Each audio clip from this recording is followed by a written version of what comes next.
Hey now, everyone. Welcome back. Brand new Take Aim podcast. And this week, man, I'm super excited. Just got done with this podcast with Matt Tagget from Rek Broadheads. Super excited to catch up with him. Long story short is Matt and his dad and some buddies every year do an annual shed hunt out in Iowa. Matt came across a new piece of ground that they ended up eventually leasing this year. So we talk all about his first time on this farm, learning it, what they've set up on this farm, how they've learned it, the age structure, food plots, how they're going to access, how they're going to hunt it. It's always great to talk to properties and learn from somebody who's on the ground, learning their own pieces. So kudos to Matt and his dad. I hope those guys have a great year out in Iowa. I'm sure they will. But South Central Iowa, great county. You can't beat that. So as always, hope you guys learned something, take something away from this show, and enjoy. We'll see you guys next week.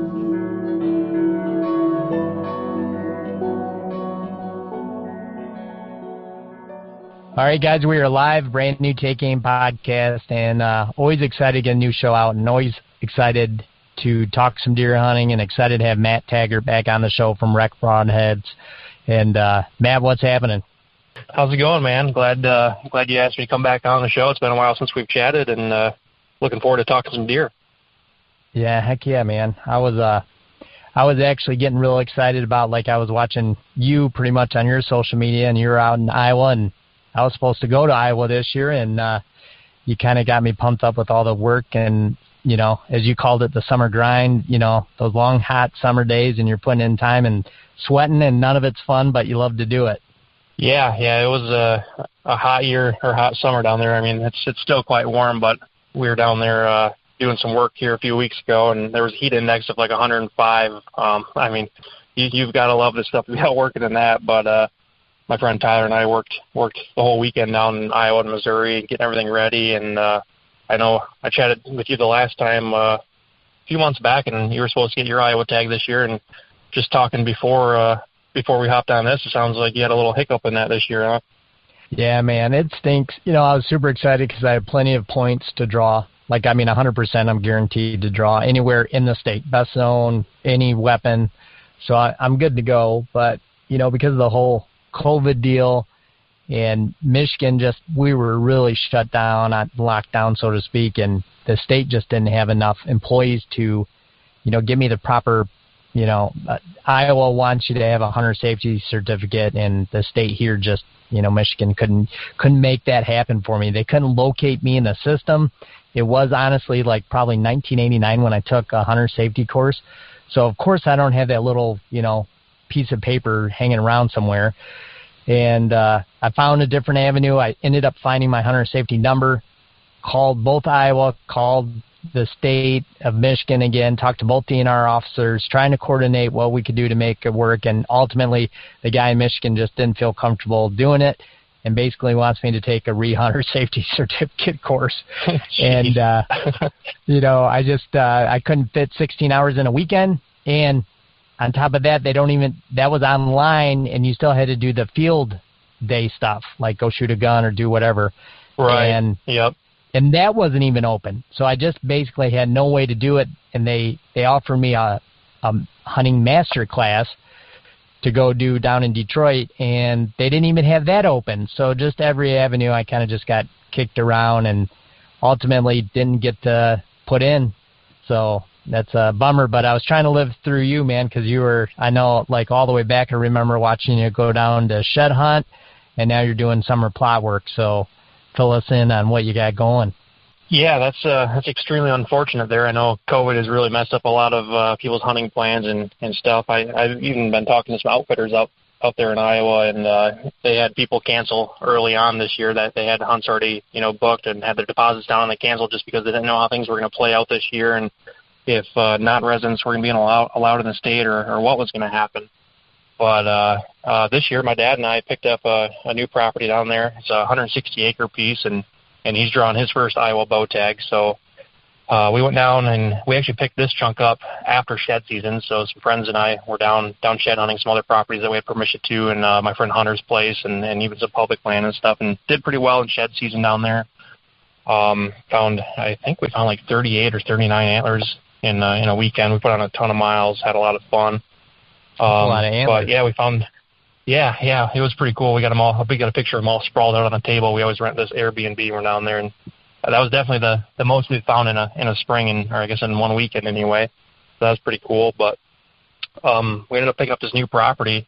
It's in the infamous Decatur County there. It's a really nice chunk. It's got, I'm not sure how many acres of ag on it exactly. It's probably like 120 acres of ag, and then there's some CRP on it, and then one decent block of timber and some draws and just some spotty wood lots and stuff like that. So I think we got into there probably in April or May, and just went down and did kind of a quick one-over on it, and picked out some potential spots we'd want to hang stands and stuff. And then we went back and got some mineral licks going, must have been the end of May, and kind of made some trails and stuff, took a little brush cutter down there and mowed some grass and stuff like that. And then just recently I'm getting back from spending, what was I down there, 3 or 4 days? Well, we spent 1 day in Iowa and did a nice big food plot up there and mowed all our trails again and everything. Then went down to my buddy Tyler's farms in Missouri and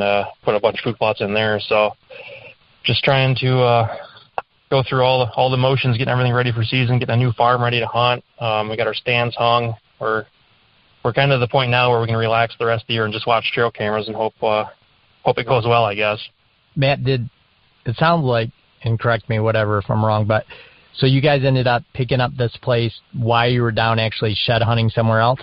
Yeah, we were down shed hunting. We go down every year for the Iowa Deer Classic. I've got a couple of friends live out in Iowa, and one of my best friends actually moved from Michigan to Iowa about 1.5 years ago now.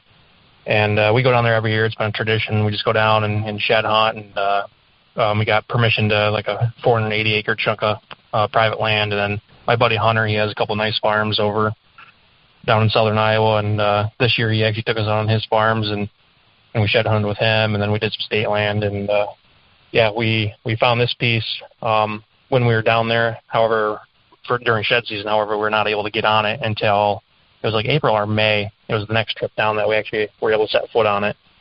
Okay, that's what I was going to ask, if you actually got to shed hunt any of that. So what did you end up, April or May, did you guys end up getting to walk the farm basically, or what happened then? Yeah, we just walked it. I mean, we tried to do a little shed hunting, but at that point, the grass was starting to get pretty high and stuff, and we didn't really focus super hard on finding sheds. We more or less just wanted to, get a quick one over on the farm and see how it was laid out, and look for potential stands, and just general deer sign, just kind of scan the whole property really quick. And, most of the time driving from Michigan, when we go down there, it's a 10-hour trip, so we're kind of just doing weekends. We work Monday through Friday, so we just buzz down on Friday nights, and we get there around 1 a.m. or so, and we pretty much just got Saturday to check stuff out, and then Sunday we're heading back home. So just whatever we can fit in a weekend, really.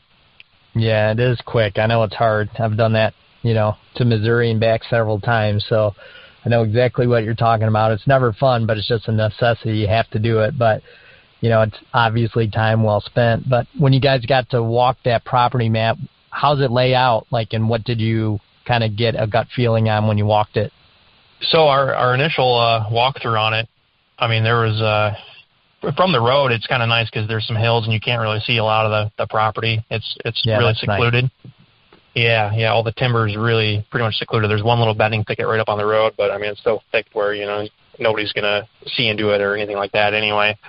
But it's got a lot of agriculture up front, and then I guess to the north there's a big section of timber, and to the south there's a big section of timber, and there's a road that splits it in half.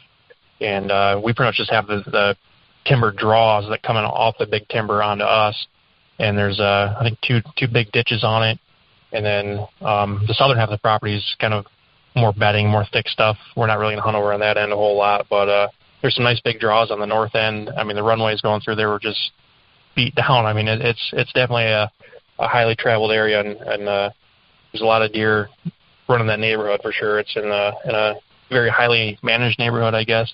There's some pretty well-known names nearby within a mile radius of us there. So the trail cameras have proved that the age class already is looking very well on the deer.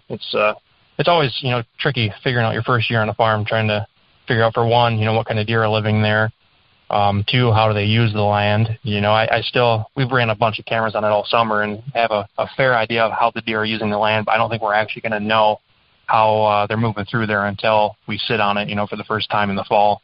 So the south side that you mentioned, you said you guys probably won't hunt it much. Are you just basing that off of what you believe is because that is bedding and you don't want to bust them out of bedding area? Yeah, more or less. I mean, it's just the way it's laid out. It's kind of weird. I'm trying to think of how I can describe it. There's two big thickets on the south end, and we've got an elevated blind over there. There's pretty much beans go right up to the thickets there, and it's just kind of hard to get into it without bumping deer, I feel like. Cause, I mean, the bedding thickets, these are only, 2 or 3 acres probably. So it's not like, they're 20 or 30 acre thickets where you can, get on the edge of them and not bump any deer out. So with the right wind, we might try to get in there and hunt that elevated blind and just stay back. I mean, the elevated blind is probably 200 yards off the X, but with any luck, maybe a decoy in the rut or something like that, if a buck's cruising through, he should come up on top of the hill and get within range. But primarily, we're going to hunt the north end of the farm. That's where the majority of the wooded draws are, in the creek bottoms and stuff, and that's where I feel like a lot of the deer are going to be funneling through, and that's actually where we put in about a 3/4 of an acre food plot just a few weeks ago here. Sure. Well, that makes a lot of sense. You said the south has beans, correct? Yes, yeah. Yeah. So if you have beans, especially if it's hard to access, like you said, the access is really so vital to what you're doing, but you have that food down there anyways. And now you're doing your own food plot on the north side. You're giving those deer some, travel corridors, or making them come green to green, so to speak, food-wise. That sounds like you're going to have a lot of success there hanging out on the north as well, especially if you got... Yeah, that's what we're thinking. Just kind of leave the south unpressured. If they're bedding in there, I mean, you can see where they're crossing the road and heading to the north up into where our food plot is, and we're pretty much just going to let them do their thing down there. And I mean, it's a very lowly traveled road, so it's not like they're having any problem crossing it and just coming, onto the north end where our stands are set up and stuff. But it'll be interesting. It's always fun learning a new farm and seeing how it works out, and kind of moving around and adapting to whatever changes need to be made. Yeah, for sure. I mean, how cool is it? I mean, just exciting that you guys are in Decatur County. Let's be honest, that's pretty awesome. Yeah, it's pretty cool. We've been looking for a place down there for quite a few years actually, and it's right where you want to be. I mean, it's right in one of the best neighborhoods in southern Iowa, and it's there.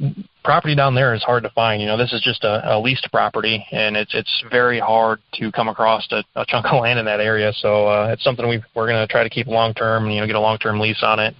Just by the deer we're getting on camera already, we can tell that the neighbors are either not hunting at all, or they're letting deer. Yeah, they're doing the right thing. They're passing the younger deer, and they're getting big. That's for sure.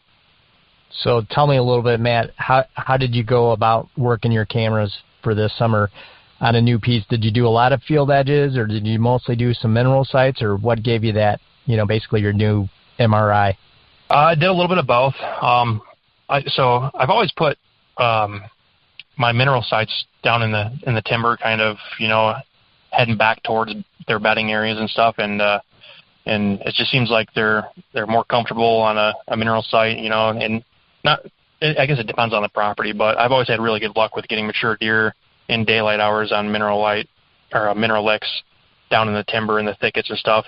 Coming back from feeding on the ag all night, and I'll get pictures in the morning when they're heading back to bed. So I tend to do my mineral licks in the timber like that. But I've got cameras, anywhere on their travel quarters heading back into the big timber, and I've got them on the field edges. And now with the food plot planted, I've kind of moved them over to that. But actually, this last time down in the state of Iowa, there's a law that you cannot hunt over a mineral site or harvest a deer that is heading to a mineral site, basically.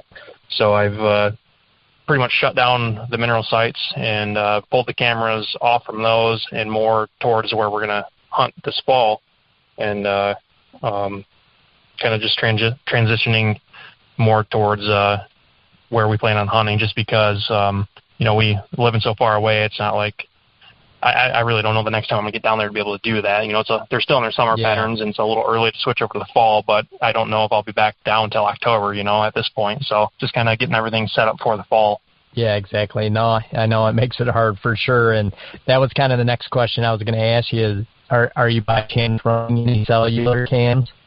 No, that's, you know, I've been thinking pretty hard about ordering a few of those. I see the new Tacticam Reveal cell cameras just come out like a couple weeks ago here, and they're only $100. So I've been pretty tempted to order a few of those.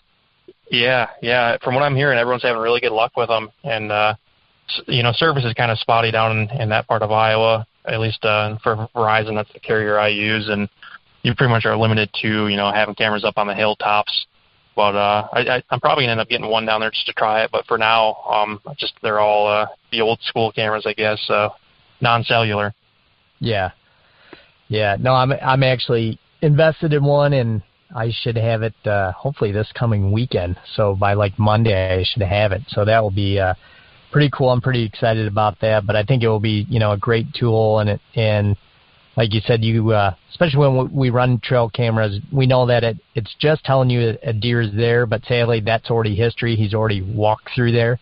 But, I mean, come hunting season. But right now you're trying to get that most recent information. It's just such a rewarding thing, I believe, like for guys like us, you know, trying to do something out of state like that, to keep getting those pictures. It just kind of gives you that validation, like, man, I'm in the right area. Everything's good out there 10 hours away at the farm. It's just probably a really good feeling. You know what I mean?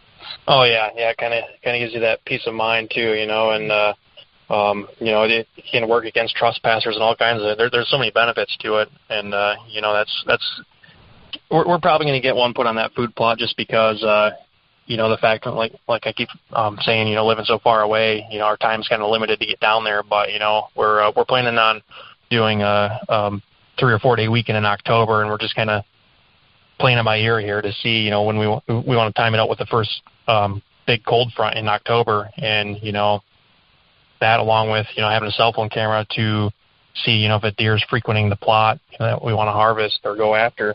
I mean, that's a big game changer there. So we're definitely looking into getting a couple of those reveals. I mean, that price point is just unbelievable, $100 to be able to monitor them. Yeah, and people seem to be having really good luck with them. So, yeah, it's I just did a podcast with Ben over there from Tacticam, and we went over all the good stuff about the reveal, and we've even touched base since about some of the updates they've done. And I'll know Monday, but from what I've heard and what I believe Ben has told me, and if you listen to the podcast, you'd be sold on getting one, especially at that price. It's just absolutely no-brainer to me. Yep, definitely a game changer there. They did good. That's probably why every place is sold out, really, that you can find right now. Yeah, I mean, everywhere is sold out. It's amazing. I called a lot of stores. I bet you 15 stores between Cabela's, Bass Pro, stuff like that, and some other local, you know, mom and pop stuff that we have here in Michigan, trying to find one. And man, it's insane. I mean, they were the first product they were legitly sold out of, like, that I've ever you know, hunted after myself to buy one. They were completely sold out. Yeah, that's cool to see. It you know, appears they have a really good customer service team and stuff. I follow their like Facebook group and stuff, and I mean, there's just tons of feedback of positive response on it. So, I mean, for $100, I don't think you can go wrong with it. No, not at all. Especially when, I mean, we know the average price of a regular, you know, trail camera. You know, a decent one is $50 to $100, and great ones are even more than that. So, and those aren't cell cameras. So it's amazing to get what you're getting for that price, for sure. I mean, you can't talk about that part of it. Yeah, that part enough.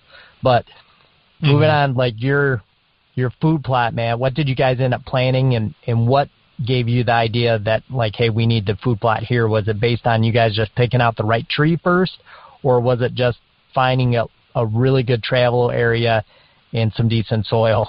Yeah, so it was kind of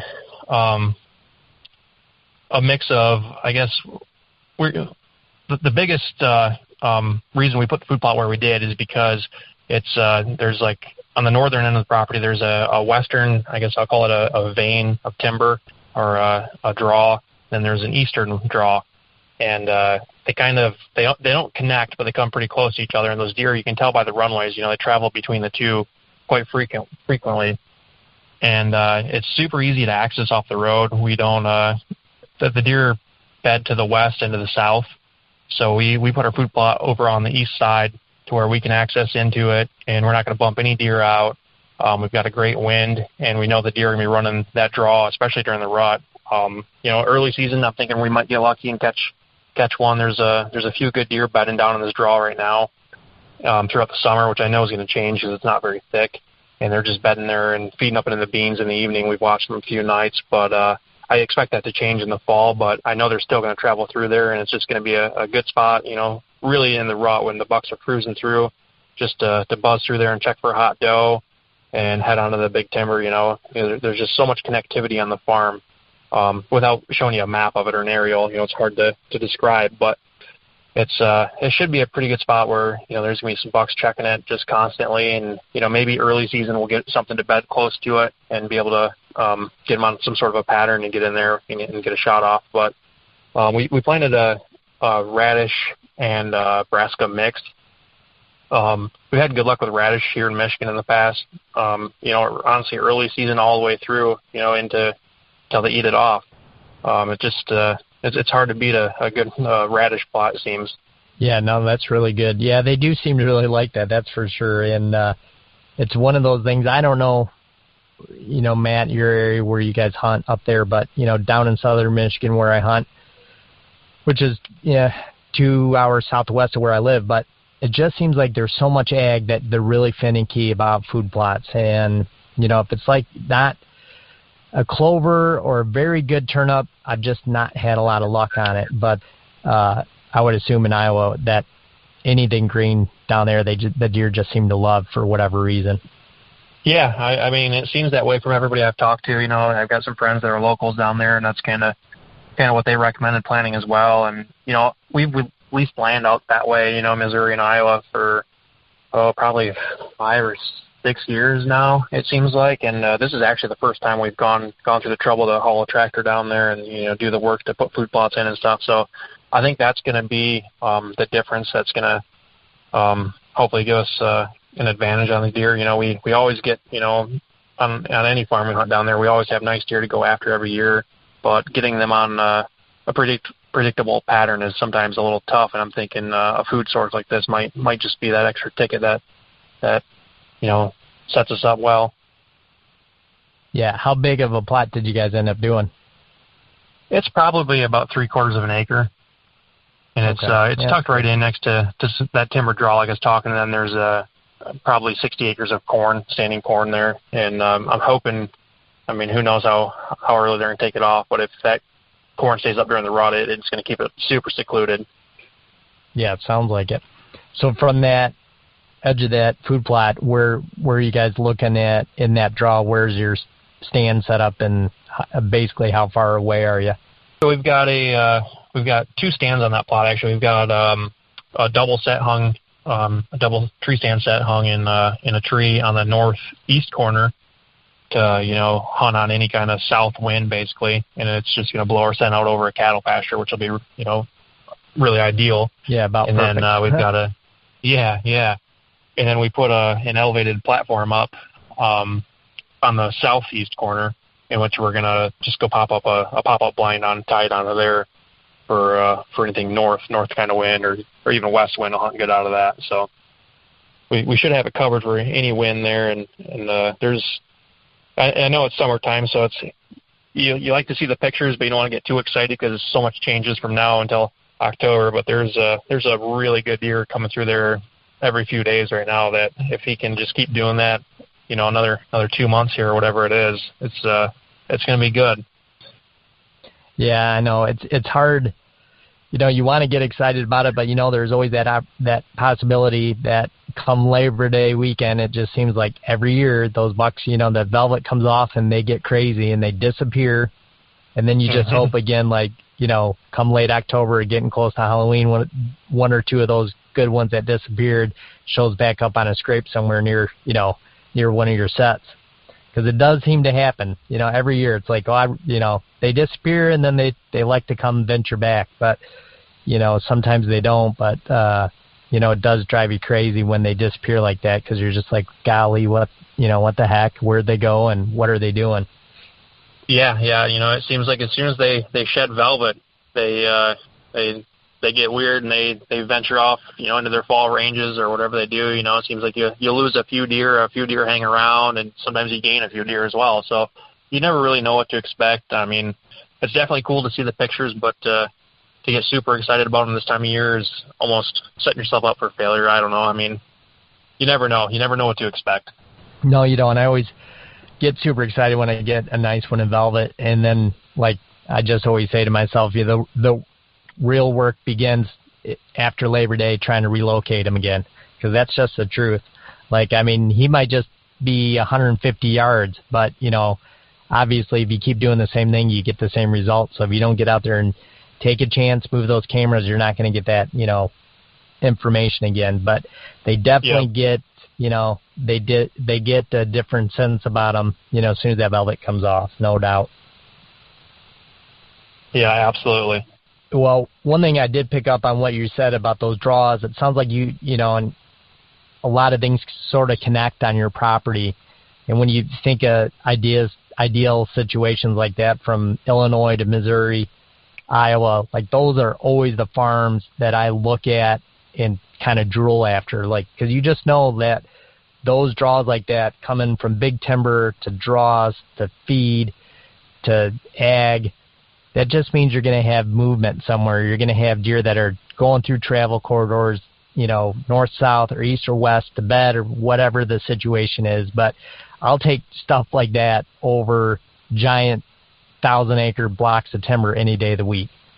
Yeah, it's especially coming from Michigan here. I'm kind of, I guess, central Michigan, almost getting up into northern a little bit, and we have big blocks of timber around here, and you go out there and there are bigger areas of timber, but a lot of the hunting out there is just draws, and you don't need a lot of timber to hold deer out there at all. And some of the best farms I've ever hunted on literally just have a tree line, and it depends on what it connects to and what's in the area. And I mean, especially in the rut, those bucks will run those tree lines all day long, and it doesn't take a whole lot.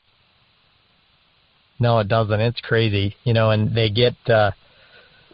They just know how to use it, and maybe it's a little bit, obviously coming from Michigan, I'll call it lack of pressure, but they know how to use it correctly, and they're not afraid to use it, and not afraid to use it during those peak times, which is great for going out there to hunt. But it just is neat. It's so different than being here. It's just hard to explain. I know, Matt, like you know it, and I know it, and it's like I can't even put it into words for, like, the listeners, because people don't get it. They hear Michigan and Pennsylvania and they're like, oh, it's not that bad. But man, trust me, it's a whole different animal. It's really bad. Like, once season opens, so the deer here, I mean, they literally don't even want to come out in the open. I mean, that's the biggest probably difference I've noticed in hunting, out in the Midwest versus hunting here at home in Michigan is, you've got to really keep your property unpressured here to a whole new level of what, people will talk about, out there, because it's like these deer literally won't walk out through the middle of an open field in October, November, but down there, I mean, they run them little tree lines, and, there's spots down there you can get away with hunting that you would never in a million years think about hunting here in Michigan. No, never. That's exactly right. So, but that's, I mean, for guys like us, man, we just appreciate it so much more. It's not even funny, It's really true. So, you guys, it's pretty cool. Are you guys going to head down then again one more time before season, do you think?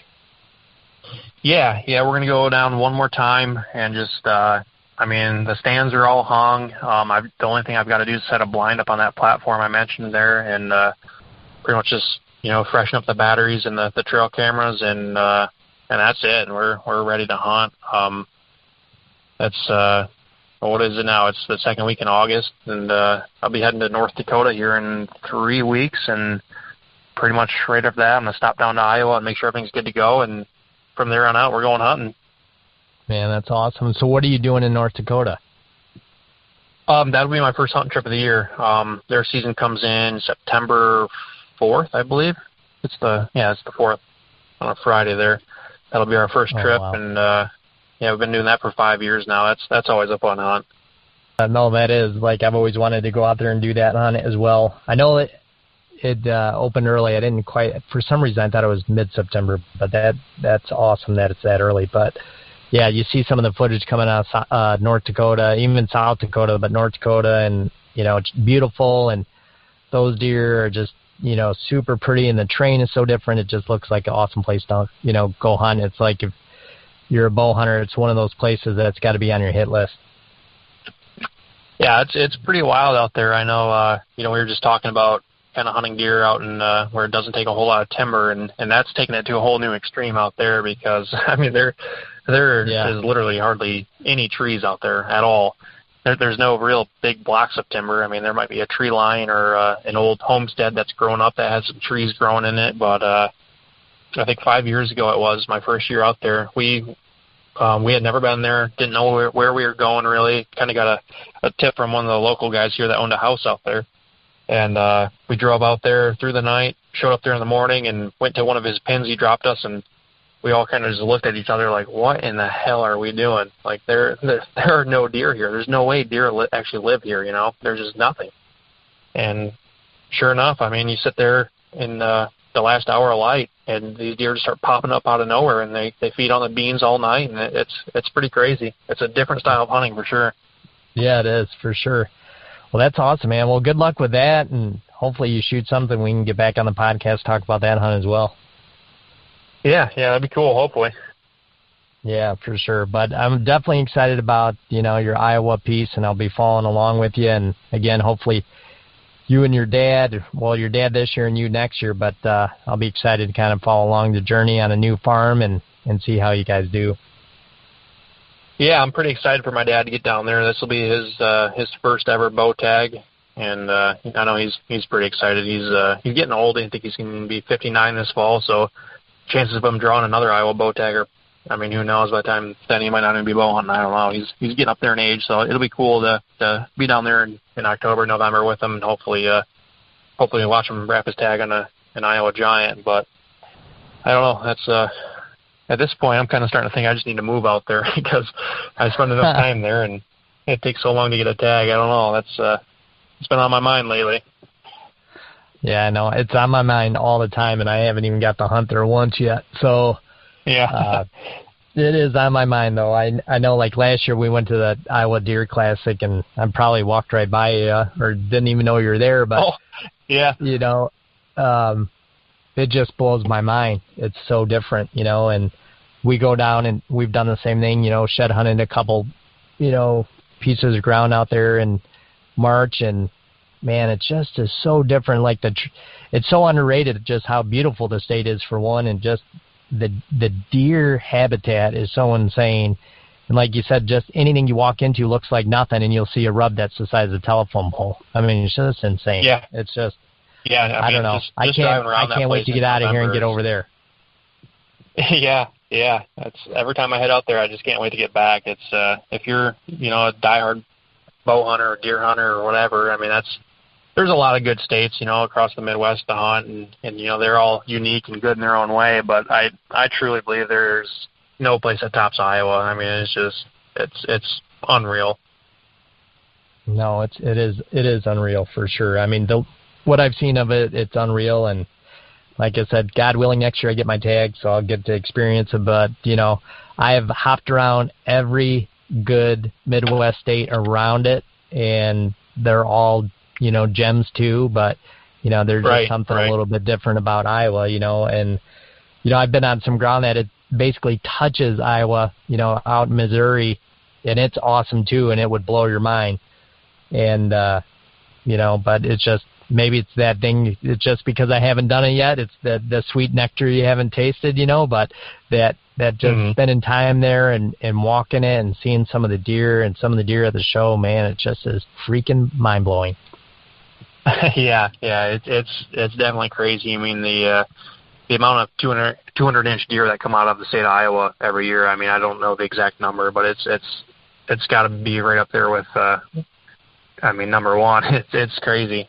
And you go talk to some of the locals. There's the good old farm boys out there killing 180-inch deer every year, and they don't, they're not on social media, they're not talking about it, and it's a different style of hunting out there. They 160-inch deer to them is just considered a good deer. It's like, that was a pretty good buck, but to us coming from Michigan, it's like 160-inch deer is a giant. Yeah, it's a giant. It's a deer of a lifetime for us, And but you're right. Their attitude, see them, all the time. Their attitude is just a good deer, but it is crazy, man. They've, like you said, there's some guys out there that nobody's heard of that have just got a stockpile of 180 plus deer, which is to us. I mean, think of how insane that is. Yeah. So. But, man, well, thanks for joining us tonight, Matt. And I know you got a lot going on with Rek Broadheads. And I know since the last time we talked to you, it was shortly after, but you guys launched the fixed blade. So how's that going?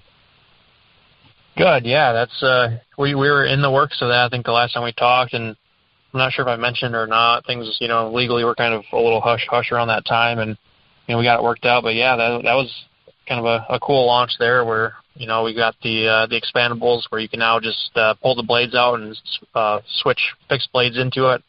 It's kind of a unique product there, and it's been going really well. The past month here, you can tell people are getting excited for bow season because they're flying off the shelves. So we're awesome. We're pretty happy to see them finally start selling. And that's we weren't sure early on. We were selling some here and there, but didn't know if it was because of the COVID or if it was just seasonal, because we launched in February and all the shows were canceled. So, but no, things have really picked up and it's going good.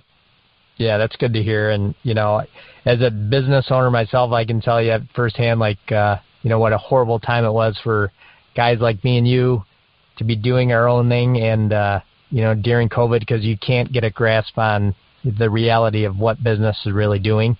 But I'm super happy for you guys that it's picked up, and rightfully so, because you got an amazing looking head, both fixed and expandable, and guys be crazy not to shoot it. So I'm super happy to hear it's starting to go for you. Yeah, I appreciate that. We're just ready for people to get out in the field and start killing some stuff with them. We've already had a few guys, do some hog hunting, and actually had a kid shoot an emu the other day. That was kind of funny. He sent me a video of it. But I'm ready for some guys to get out and start killing some deer with them. That'll be pretty cool. Yeah, heck yeah, for sure. But let everybody know, Matt, where they can find the Rek heads. And like I said, man, as soon as you end up wrecking one yourself, man, let's get back on the podcast together. Yeah, absolutely. That'd be great. You can find the Rek Broadhead information at www.rekbroadheads.com or on Facebook and Instagram at Rek_Broadheads. That's REK. Absolutely. And boys and girls, as you know, every week, iTunes, Outdoor Podcast Channel, Unfiltered Outdoor app, and we'll see you right here next week. Thanks, Matt. Thank you.